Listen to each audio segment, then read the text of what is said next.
I'm Kiwi, And I'm Jarad. and we are the two gentlemen coming to you from the greatest time of all, Saturday morning. Jarad, how are you, mate? Good. It is early, isn't it? It's I'm good. I went out last night and did a helped mate with the one of our mates who came on the show. Rob helped him with one of his ghost tours. So Oh, cool. I'm a little bit dusty. It's these are the hangovers I get these days. Just tiredness. Nothing to do with beers or drinks, but other spirits. Yeah, Jarad, I no, have to it was ask, good. did you see any ghosts? I didn't see anything, no, no. Okay. It's actually the location that I went to was the first time I've been there, and it was yeah, it was pretty amazing location actually. Rob does tours out there. It's under his Ghost Territory Tours banner. So yeah, if you're interested and you're in sort of the Sydney area, jump out there and go. This one was a place called Windbourne out at Mulgoa. So it's a pretty amazing spot, and yeah, it was pretty creepy. I'll tell you what, it's got that vibe about it, but yeah, there was a lot to take in. Big location. I think a ghost tour is just really a history tour at night, isn't it? Yeah, uh, there is a lot of that. It's really up to the operator how they do it. I mean, you can just relay stories, and that's kind of a ghost tour. Rob does a little bit different, and there's other people that do a little bit different too. But Rob sort of includes like an investigation style. So if you're interested in paranormal investigating, he doesn't just sort of walk around and go, "Oh, there was a ghost scene here, there was this and that." He'll throw that in there, but the investigating part where you actually get a lot of free time and you have the ability to use some of the devices and some of the experiments that an investigator would use. So it's got a little bit of a difference to it, but yeah, ultimately it's a dark history tour at the start. That's really cool. And that was a Yeah, free plug, yeah, by the way, everybody. That was yeah. I know, genuinely right? what Jarad did. So there you go, Rob. There you go, buddy. Send the check in the mail. This is not that free, mate. No, very free. Yeah, I'm good. Other than that, other than being a little bit dusty, but apologise if I stumble more than usual. But yeah, how you been? Yeah, good. I said it's the greatest time of all because we've got the whole weekend ahead of us. And I know you've got a great Mm. day planned with your girls today. And I've got a few exciting things coming up this weekend. I get to hang out with my kids all day today. And tomorrow we're off to the Mossvale show. I don't Ah, really know what goes on down there. I think it's like a mini Easter show. There will be yep. animals. So Yeah, cool. yeah, I joked with my kids and I'm going to try to lure a donkey into the back of our car with some hay and maybe take it back to Sydney. Have you thought this through? I have. I have. Obviously not well enough, Jarad. You haven't got past the donkeys in the car. Now what? Yeah, I know. I know. How do I explain that to the cops? Good. That sounds fun. Sounds fun. I like it. I like a show. I don't know. I like the idea of going to a location that's a fair distance away and going to their yearly show or their whatever it Yeah. might be. I think it's pretty cool. Yeah, it should be fun. I also had a Um, great time yesterday morning. I've been sparring, as you know. I've met up with a really nice guy named Dave, and I adapted. So, you know what, Jarad? Sometimes you just make mistakes and you want another chance, don't you? You want to go again. And the week before, he punched me the cleanest I've been hit in a long time. And he really rang my bell. And I actually told him that yesterday. I said, mate, you gave it to me. I haven't been hit like that. Honestly, I can't remember in how long. It was right on the mm, button. yeah. And I had a headache for the whole day. And I was actually a bit Ouch. worried. I was like, oh, don't tell me I'm going to have a concussion from this. But I was okay. But it did Yeah. rock me. And I have to be very honest about that. But I gave myself another chance and I adapted. Yeah. Yeah. So I came back the Well, following week and didn't get tagged once. So that was really good. there you And go. I fought a whole different style. I used my feet a lot more, practiced a bit of head movement. I was in and out. And Mm, I had this epiphany and I really want to share this with the show. And this might sound like really, really obvious to everybody, but to me, it was like a huge thing. But every sport where you're directly opposing someone, so like rugby or tennis or yeah. chess even, or boxing in this case, every sport is about openings. That's Mm, when you say, like, how do you attack someone? You're really asking, what is the opening here? And when you're yeah. defending, it's Yeah. like, how do I shut down the opponent's openings or my Mm. openings and their attacks? So I've got a whole new lease on life now, Jarad. So All because of that. Always be all hit because in of the that, face. because I got punched in the face and there was no opening, right? And I Yeah. was going crazy and I was like, oh yeah, I'm just going to try this punch. We actually did the same punch. We both slipped to our left both threw a right, but his landed and mine didn't. And he found the opening and I didn't. And that was the case. So whatever sport you're playing, where you're directly opposing someone, focus on a good opening and just practice those, all these different tactics. In boxing, it happens to be jabs most of the time. Maybe slipping and throwing a jab. In tennis, your opening is your serve. In rugby and rugby league, it's sending a huge forward at the other team and saying, hey, what happens here? But yeah, that was my epiphany, Jarad, and I just want to share that with everyone. There you go. All about openings. Well, there you go. We got it. And look, you also got something there. You also mentioned something there that, and it sort of touches on the topic I was thinking of, was, you had a second chance at sparring with this guy. You adapted last week, copped one, and didn't like it. And I don't know, I'm not in your head, but all week maybe you were thinking, okay, I'm not going to get hit again in some way. And if I can get that second chance to maybe have that ability where I don't actually get hit again, I'm going to take it. So I've had this thought all week about second chances and about how we go about giving them. So if you felt wronged, if it was by somebody or something or a situation, whether it be, I'm just going to name it, but, could be work, or could be sport, could be anything. How do you adjust in your mindset? How does your mindset adjust to give that sport or that thing or that person, a second chance? I have to ask myself, what do I want out of this? So in the case of sport, I want a second chance because I want to redeem myself and have another go. Yep. It really sucks when you're playing a sport like rugby or rugby league where you've only got one game a week. You stuff up and that's it. For the rest of the week, you're sitting there stewing, go, oh, I can't believe I dropped that ball. And you really want to make it up to your teammates. You really want to have another go. Something silly like a video game where you can just keep playing until, it's the cows come home. That's fine. But something where there's a limited time, gosh, it hurts, doesn't it? You're stewing for a whole week. It does, and there's a lot of pressure on that. Yeah. And there's a lot of pressure on that next week that can be put on yourself. That pressure might not be there from the rest of your team or for anybody else. No. But you've stewed on that and put that pressure on yourself. And then by the time the moment comes around, whether it be in a week or 2 weeks or, and again, if we're not just talking about sport here, it could be, second chance doing something at your job or second chance with somebody, like a relationship. Like, if you overplay it in your head, it could really, and your expectations are too large, it could really have an effect on the result. But thinking about second chances in another way where I think, which is what you intended about giving second chances to other people. Like I said, with sport, I've got an objective. I want to make it up to the team and myself. I want to redeem myself. But when it comes to, like, say, a person, well, you might actually not need to be involved in that person's life at all. I'll give you a very silly example. When I was fairly young, when the PlayStation 3 came out, right, I needed an HDMI cable. And back then, companies used to fleece us so much. Like there was a company, Monster Cables, that would sell cable. I think they were like, I can't remember, but it was something like $300 for Monster, that brand. I went to a store in Sydney. Like, this was when it was hard to get an HDMI cable. Yep. I went to one store, they didn't have any. Then I went to a local hi-fi store, which is very high end. Like, I'm talking, they've got speakers for $100,000, that sort of thing. But I thought, well, I've got to give it a go. I walked in there and you know what I look like. I'm not a guy that wears flashy clothes or anything. I don't have any. And this was in 2007, I think it was at the time. And I looked pretty young at the time. And I walked in and this guy that served me was so rude. And as soon as I said, I'm just after a HDMI cable, the first thing he pulled out was it was the $300 one. Yep. And basically what he was trying, like, he said something like, our cables start at this price and this one is this much. And essentially the message I got from it, and look, I could be wrong, but what I read was, what are you doing in this shop? That was the message I got. Whether he meant it or not, that was the message I got. And I was like, I'm never coming here again.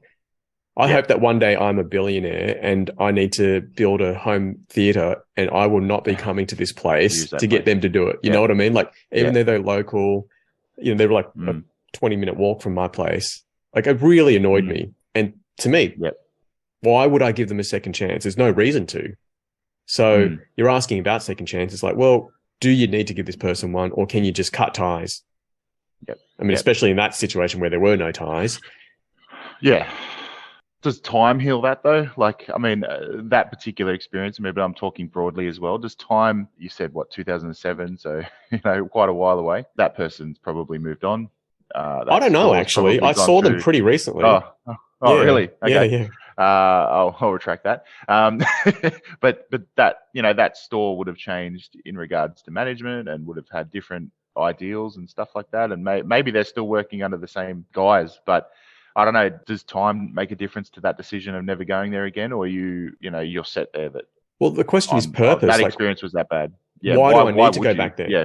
Yeah. If it was, Now, for example, yeah. another place I went to, and I've become kind of friends with them, but I bought some food from there, and there was a piece of perspex in my food. Yep. And I brought it back and said, "Mate, what's this?" And he goes, I thought it was glass, and I gave it to him. He goes, Yeah. "Oh, it's just plastic." And I was like, "What? Just plastic?" Like, it was a sharp piece. And I was sharing the food with my son when he was very young. Like, if that got in his mouth, and Oh, right. like, I just said, "Look, I just want my money back." Like, I wasn't going to sue or anything. I wasn't going wild. I just wanted whatever it was, my $7 back, and just to return it. But after that, I was like, "All right, that was an accident. That wasn't." Yes. And he probably didn't know how to handle it. Maybe it was a bit confronting to be shown that, and he felt a bit shameful. So, in that case, I was like, "Okay, no worries." And it was really good food. So there was purpose there. There's a reason to go back. Yeah. Okay. Yeah, that makes sense. Yeah. So it's just opening up now. Like, I'm thinking, okay, so there has to be a purpose and a want and a reason for you to give that second chance. Like, if you're willing to just to wipe it because like your first thing, the HDMI cable and that particular style of store, there's a lot of them around now. Yeah, you can get them on the internet. Totally. You don't need to swallow your pride and go back into that store and go, well, I still need some service. So I mean, I suppose that if there's a need, then second chances do come easily because you have to go there. Yeah, exactly. Or you want to go there. So that's a big thing, I guess, with second chances. You got to want to do it and need to do it. So what about you, Jarad? Have you been in a situation where something hasn't gone the way you wanted it to go and there's been an opportunity to rectify that, whether that's because of you or because of someone else? Have you ever been in that situation yourself? I'm going to answer really broad at the start here and say, look, I think we are faced with these sort of situations, whether it be we purchased, like you said, the food and you've made that call. I've driven a particular car and gone, oh, I don't like this car. And then all of a sudden it leads model of car. And then you're like, oh, you know what? Wasn't that bad. And, I'll give that an opportunity again. Like, because there was a stage there with work, I could get cars, like it was part of my package. So you're sort of like going through cars every year or two and things like that, depending on the kilometers you do. But so there was all this like, oh yeah, I won't get that car again and do this. So yeah, they weren't big problems. They were just situations, decisions you had to make. And you used your previous experience on those decisions. Like, yeah, I'll get a Holden again or a Ford again or whatever, or I won't go with that one again, So there was things like that has sort of happened. Let's sort of dive into the more deeper situation when it comes to people, right? So we've all felt wronged in some way by somebody, whether it be people that are close or people that are not so close, like your HDMI cable guy. But I guess as a person, I'm a pretty loyal person, and I do probably give too many sort of second chances, third chances, fourth chances, just things of that nature, because I see the good in people. So if someone, and it doesn't happen very often, but if somebody has wronged me and I feel wronged, I'll forgive. I won't let it sort of fester. I guess in my mindset, I get over that quickly. I don't try and, because I suppose if I'm festering on something, you're never going to move forward. So I always believe the best in people. I always believe that maybe if they didn't mean that, or that was an accident, or maybe I'm a little bit off today and that's why I'm feeling these feelings. Maybe it's completely my fault. So if you do feel wronged in any way, I guess the way that I deal with it, and I don't really let it get to second chances. I just make that call straight away. So you're not going to be put in that situation where it escalates into something really big. Jarad, I agree with everything you said, and it was all beautiful. And I agree that it's the best thing to do is to see the best in people. However, are you talking about people with whom you've already got a great relationship with that's worth investing in, or are you talking about anybody? I'm talking about anybody. For me, the great relationship, obviously the ones worth keeping and working on. The people that I call close friends and the people that I associate with, that sounds very very organized crime, doesn't it? But the people that Your mafia that I buddies. have Yeah, a I lot get of, it. yeah. But the people I spend a lot of time with and have a lot of time for, I'm lucky. I don't have any issues there. But I'm talking, people that you come across daily, weekly, monthly, people that are in your life.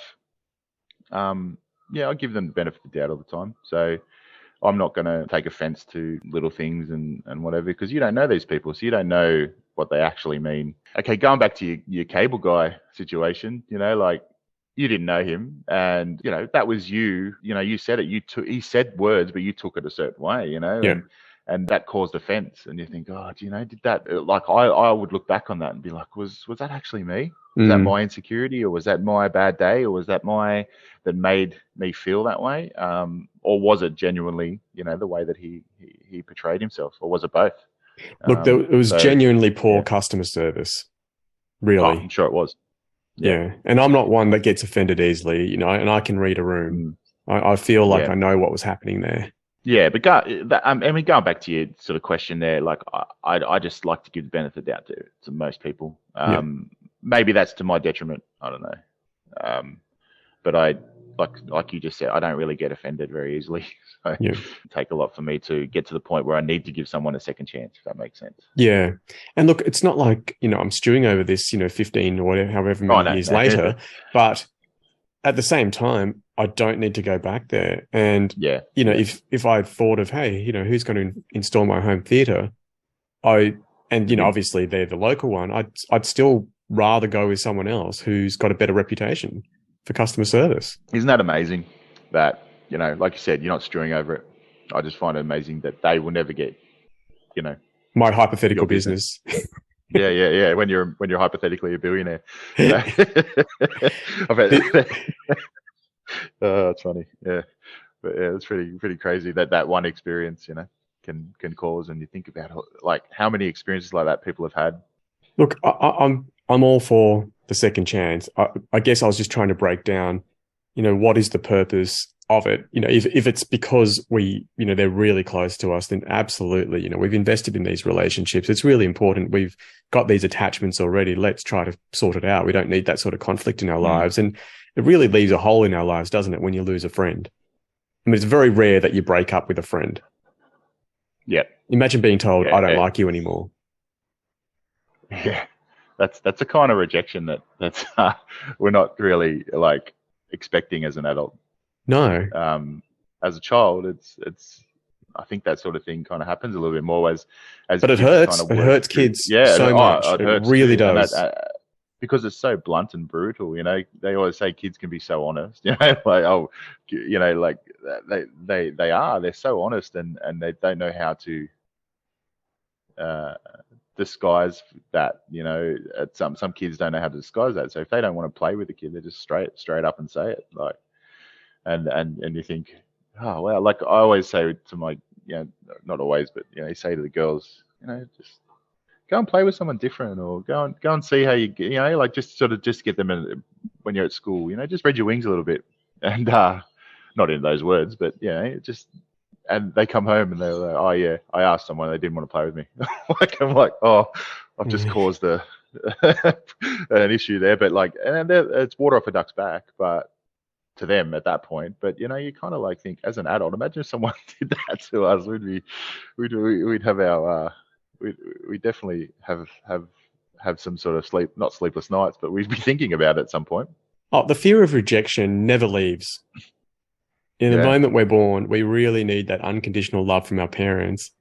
And if you don't get that, you're at minus 100 in life. You're on the back foot completely. And I guess you spend the rest of your life trying to please people or attaching yourself to anyone who accepts you, and that ends up quite often being a gang or an abusive relationship.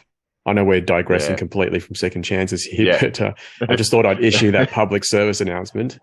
Thank you, Love your mate. kids, everybody. But yeah, that fear of rejection. And look, let's go back to second chances. Yeah. I guess at the core of it, it's about forgiveness and Mm. owning up to what you've done in that. Yep. So Yep. I'm going back to sport, not because I want to make this a sport podcast, but because it's one of those easy, inoffensive things that's easy to see without getting controversial. But, if you're on a team and you do something ridiculous, it's important to acknowledge your role in that. Like if you've got a teammate who just does stupid stuff all the time, kicking the ball at the wrong time, doing selfish plays, that sort of thing, and they don't acknowledge it, that would really cause a rift in the team. It's cancerous to a football team. You need players who are accountable and are team players. And this spreads through all of life. You can't just go around being obnoxious, doing this and that and thinking, oh, people should just accept me for who I am. They do accept you for who you are, but they don't like you.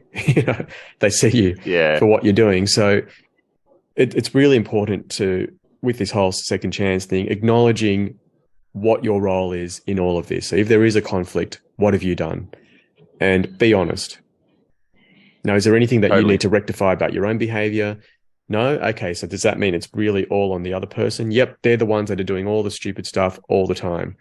And we need to salvage this relationship because we play on the same team. We've signed a contract to be at this club together for the next 3 years. We'd better get along.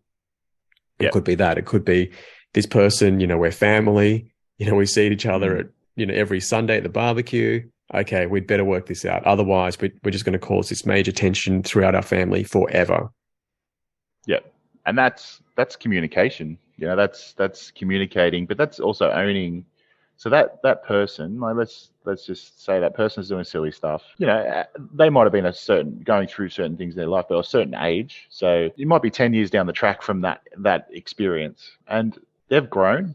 You've grown. There might be a time where you're like, you know what, like what happened in the past, we probably don't need to bring that up. Like we don't need to be as blunt as if it happened yesterday. We know that 10 years has passed.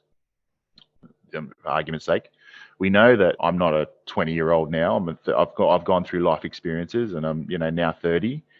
I've had 10 years without you or this as part of our life. Like you probably don't need to bring up the past. You just need to know that you both have grown, I guess, and you both are willing to move past whatever it is. Like there's a certain thing of like not brushing it under the rug and if it's something serious, but if it's just like you both got to be willing to forgive and move past it. And then I guess the communication needs to be there of like, okay, how does this not happen again so we lose another 10 years, and we can just get on with our life and enjoy it with each other, as a part of it. I don't know, I just thought if you communicate and also you got to be willing to forgive or move past, if that makes sense. Because if you hold that, a second chance really isn't a second chance. It's a contract that's probably not going to be met. It's got to work both ways. Jarad, I agree with everything you just said. I want to ask you this. How much courage do you think it takes to have that conversation? Well, let's put it this way. People, I reckon, would wait to their deathbed sometimes. Exactly. Like if we're talking about people's relationships, you hear about it regularly that I wish I said this, I wish I said that, and left it too late. That's what's got me thinking lately is, like, why do you need to have these situations where you do leave them too late? Can we have, and courage is the right word, can we have the right amount of courage to have these discussions or to broach the subject a little bit or move on? Like, and yeah, I just feel strongly about it lately. I'm not too sure why. And like I said, I don't have a real situation where I can go, oh, I'm going to give this person A, me and A and B a chance. We're going to hopefully get, reconcile and whatever. I don't have that, but I'm just aware of it, I think. Look, it And if takes the a ton situation of courage. arises, yeah. Oh, massively. And like I said, that's why people end up going to the grave without Yep. saying stuff. Yep. And that just leaves such a hole. Yep. You know, so don't know. Maybe I'm getting wise or something when I'm getting older. I don't know. But I feel like I don't want to have that in my life. Yeah.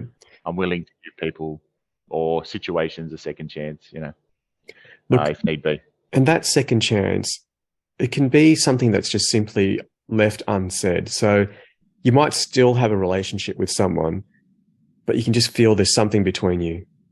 And it could have been one tiny little thing like, Dad, do you remember on that holiday you said you'd get me this and then you didn't? Mm. Yeah, that was ages ago. Like, yeah, what's the big deal? Oh, look, that really hurt my feelings. And that could have ruined the kid's holiday. And you're like, what? You serious? Like when you were 4? And they're like, yeah. But it's huge to that person. And that little thing, like you can say, okay, you should just let that sort of thing go. Sure. But it's also, if it has bothered someone, you should be able to hear them say it and be able to cop that and acknowledge your role in that. Like if you're dismissive and just go, oh, mate, it's just an ice cream, you're 4, get over it. Well, that's exactly the attitude you had at the time when you forgot to get it for them, when you promised.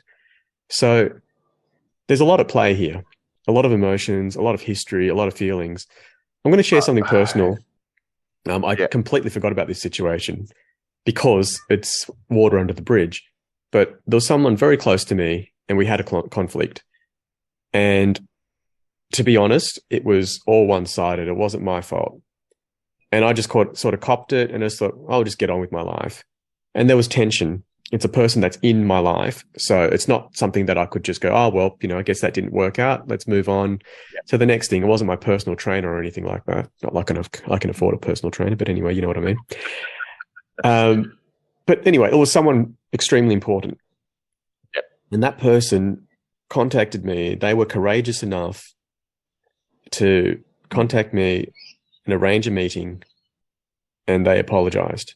They owned up to all of their actions and apologized. Now, I was like, no, that's okay. It's okay. But inside, like I was trying not to cry. It was a huge thing. Yeah. So, but that was how it is meant to be handled. Someone was an adult and said, yep, I screwed up here. I'm really sorry. Can you forgive me? And I was an adult and said, of course I can forgive you. But I'm glad it happened and I'm glad I heard it. And now things are better than ever. Do you know what that conversation does? That conversation that you had, that apology or whatever it might be, someone owning something, that stops the snowball from getting bigger. The snowball's going down the hill and it's, the snowball effect. And that ice cream that you didn't get the kid at 4 years old they're now 8 and they've been stewing on it. And they finally have the courage to say, hey, that hurt my feelings. You got the ice cream for my sister, but you didn't get it for me, or whatever it might be. That has snowballed, and they're trying to stop that. They're trying to stop that, and if you dismiss it, well, that snowball's going to get bigger. But if you acknowledge, or if you accept their apology, or whatever it might be, whatever the situation might be, that's putting a line, there, or a fence there to stop that snowball. So I feel like whoever that was did a really good thing for your relationship. Totally. And it was so difficult. And I acknowledge not just that the fact that they came to that realization, but they had the courage to come up to me and say that. So it was incredible. Yeah. It really was. Yeah. And now that's not left unsaid. Now we can go on with our lives and, live it fully rather than going, oh yeah, we never addressed that. No, we, don't mention the war. Don't mention the war.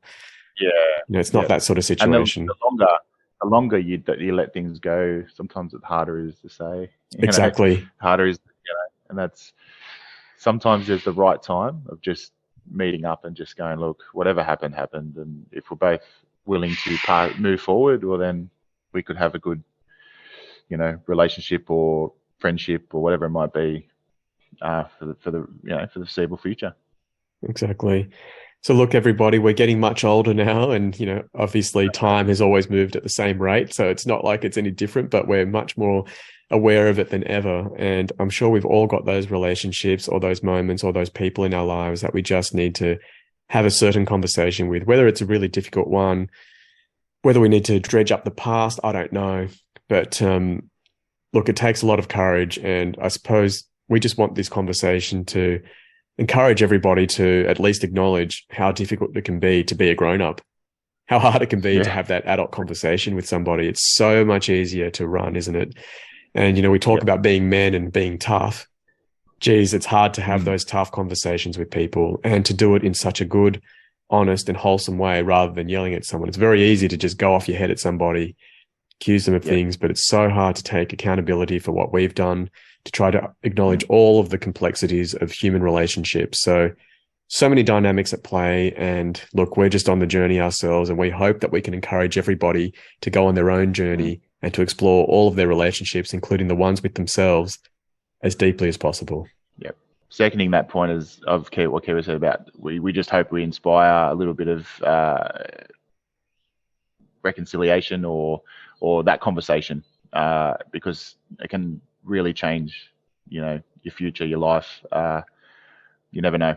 You never know. Yep. Yeah, you might have a veil of fog over your life for whatever reason. You're not even sure where it comes from. Quite often it comes from a relationship or something that's been left unsaid. So courage, people. We need the courage to address everything in our lives.